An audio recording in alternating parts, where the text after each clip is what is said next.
Patuloy ang pakikipag-ugnayan ng DPWH sa DOTR at MMDA para sa pansamantalang pagsasara ng EDSA busway kapag sinimulan na ang rehabilitasyon ng highway. Yan ang ulat ni Isaiah Mirafuentes.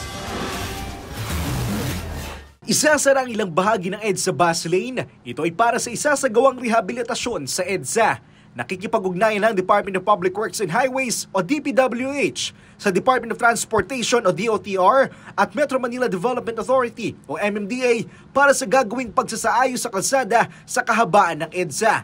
Uunahin ng DPWH na ayusin ang linya na kasalukuyang ginagamit bilang bus lane. Ito ay para masaayos ang road riding surface, pavement durability at kaligtasan ng mga motorista. Ang mga carousel bus ay pansamantala munang dadaan sa ibang linya ng EDSA. Pero i-exempt po natin o lalagyan natin ng gap doon sa mga bus stations para po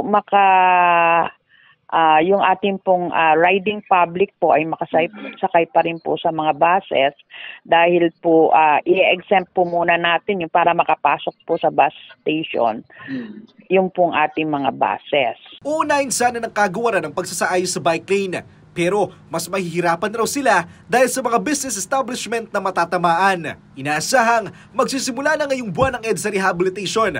Ayon sa DPWH, isasaayos ang isang segment sa northbound at 15 segment ng southbound lane ng EDSA. Ang pagsasaayos sa northbound ay simula sa Balintawak patungong Monumento, habang sa southbound naman ay mula Monumento hanggang sa Rojas Boulevard.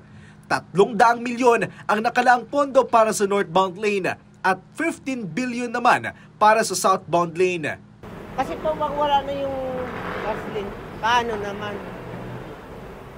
Matagal yung biyahe. Hindi ako pabor. Kasi sir, bakit?